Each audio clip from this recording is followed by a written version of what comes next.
السلام علیکم ورحمۃ اللہ وبرکاتہ۔ اعوذ باللہ من الشیطان الرجیم، بسم اللہ الرحمن الرحیم۔ خلق من ماء دافق یخرج من بین الصلب والترائب انہ علی رجعہ لقادر یوم تبلی السرائر فما له من قوۃ ولا ناصر۔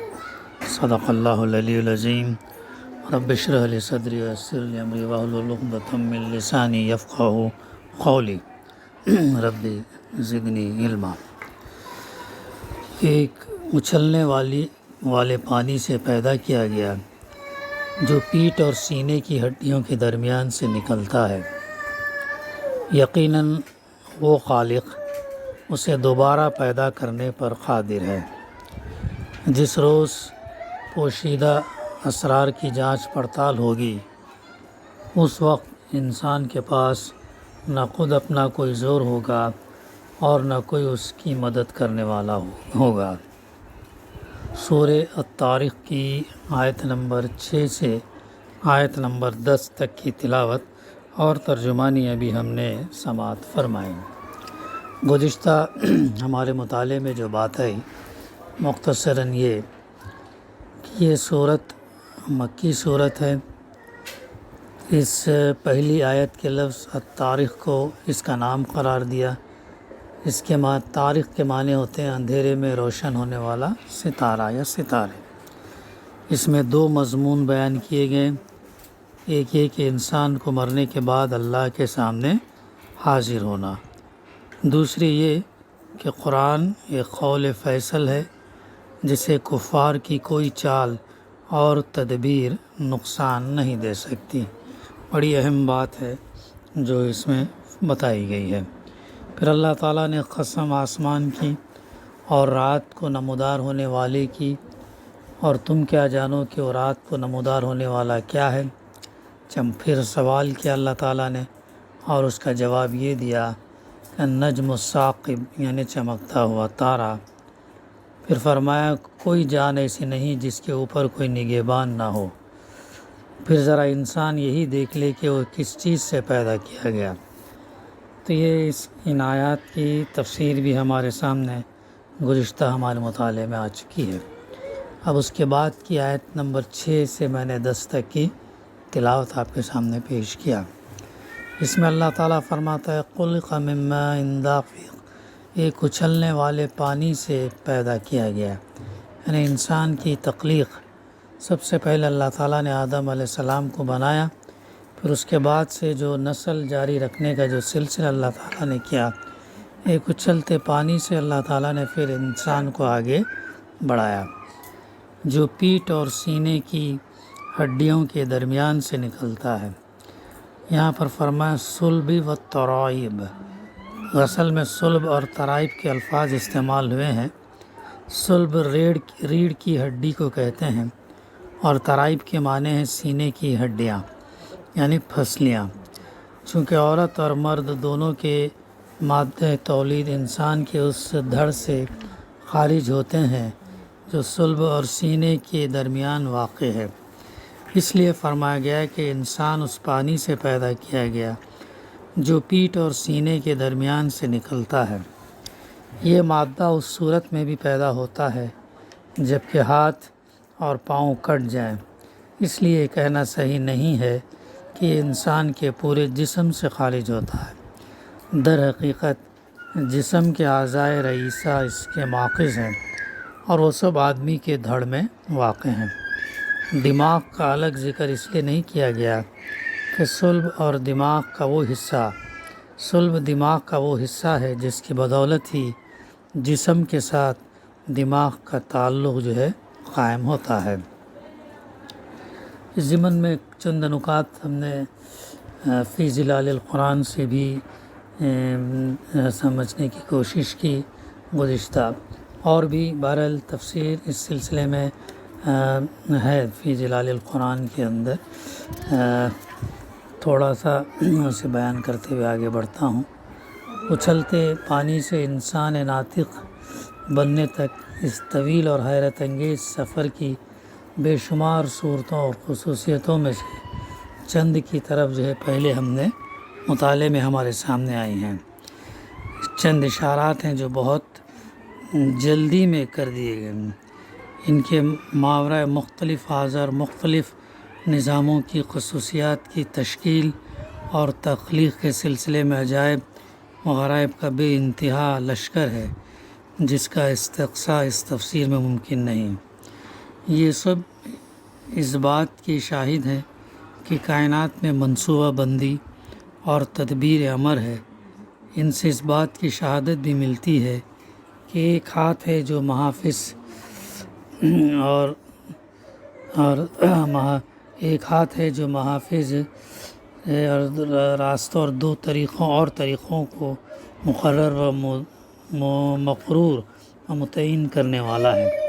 اس سے اس اولین حقیقت کی تاکید اور تشریح ہوتی ہے جس کے لیے آسمان اور تاریخ ستارے کی قسم کھائی گئی۔ اس کے ساتھ یہ ایک آنے والی حقیقت کے لیے تمہید بھی ہے۔ یہ حقیقت اخروی زندگی کی حقیقت ہے جسے مشرکین جو اس صورت کے اولین مخاطب ہیں تسلیم نہیں کرتے تھے۔ یہ اس آیت میں تفسیر میں بتایا گیا، اور یہ بھی بات ہمارے سامنے آتی ہے کہ انسان کے اندر جو خلیات ہیں فرداً بھی اور اجتماعی طور پر بھی اس فریم ورک کے اندر رہ کر کام کرتے ہیں جو ان کے لیے اللہ تعالیٰ نے متعین عناصر سے جو ان کے اندر پوشیدہ ہے متعین کر دیا ہے۔ یہ وراثت کے عناصر ہیں جو ایک مخصوص نوع کی ہے خصوصیات اور بننے والے انسان کے آباء و اجداد کی خصوصیات کی تشکیل اور تخلیق کے محافظ ہیں۔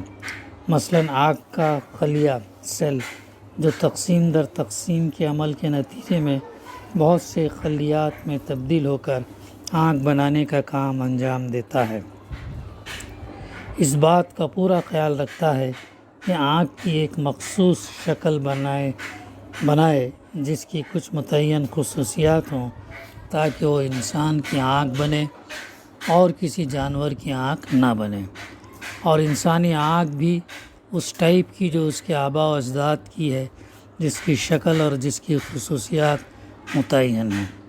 آنکھ کی تشکیل میں شکل یا خصوصیات کے پہلو سے معمولی سے انحراف سے آنکھ اس متعین خط سے ہٹ سکتی جو اس کے لیے مقرر کر دیا ہے۔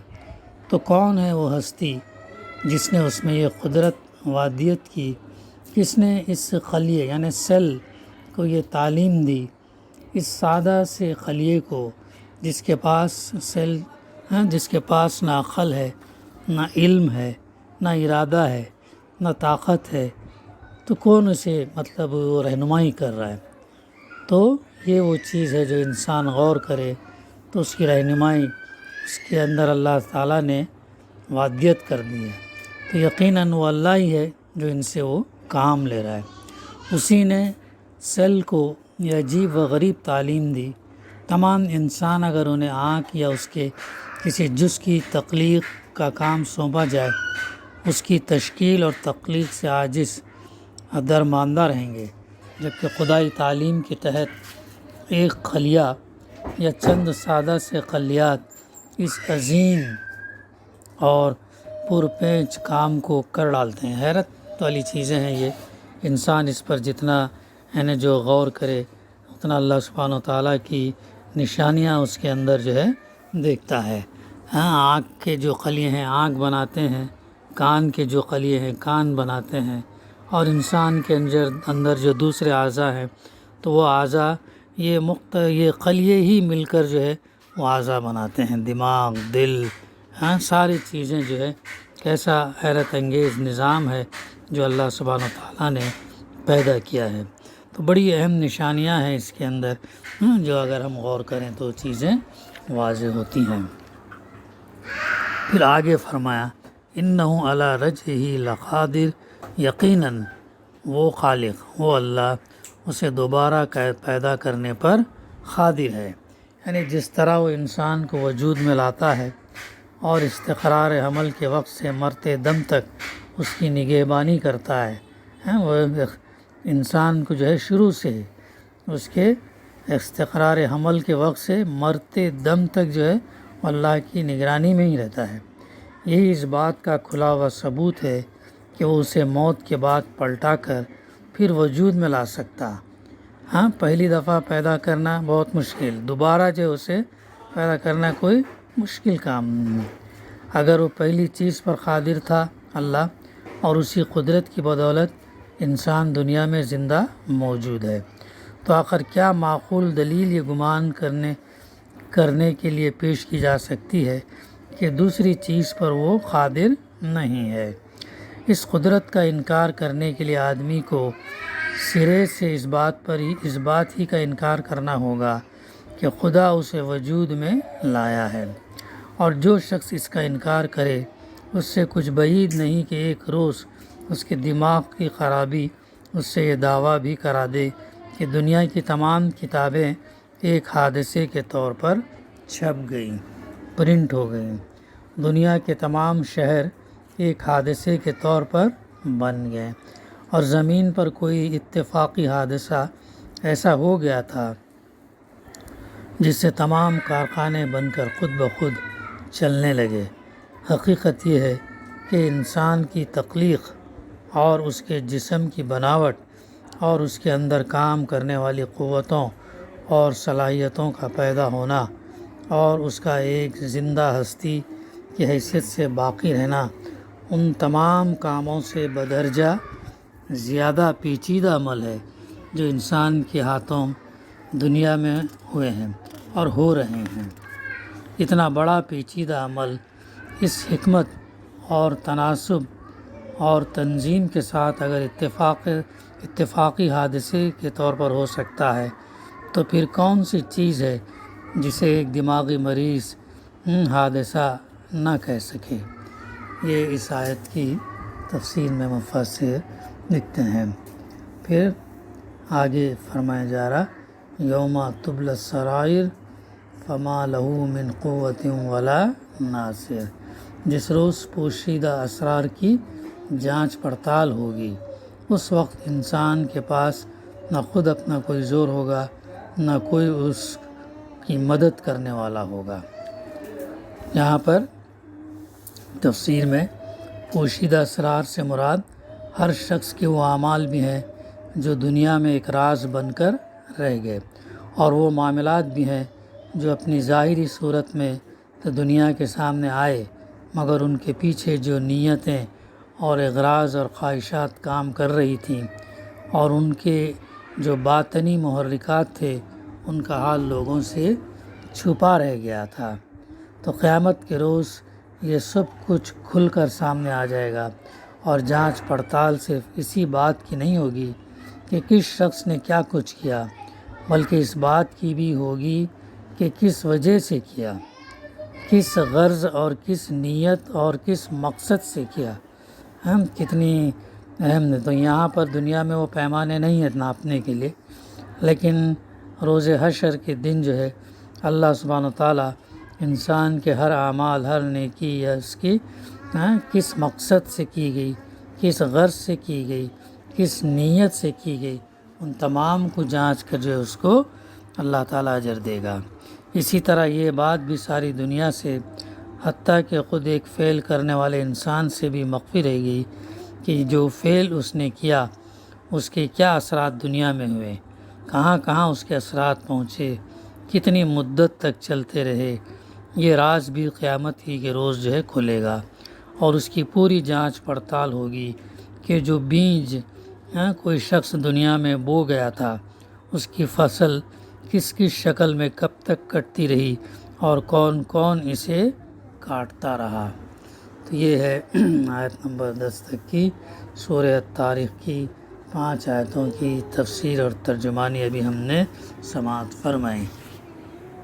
دعا بقا انشاءاللہ ہم جو ہے آئندہ اس کا سلسلہ جاری رکھیں گے۔ دعا ہے کہ اللہ سبحانہ وتعالی ہمیں کہنے سننے سے زیادہ ان آیات کی روشنی میں جو تفسیر ہمیں آئی ہے اسے صحیح سمجھنے اور اس پر عمل کرنے کی توفیق عطا فرمائے۔ ربنا تقبل منا انك انت السميع العليم وتب علينا انك انت التواب الرحيم صلى الله تعالى على خير خلقه وعلى آله وصحبه اجمعين والحمد لله رب العالمين.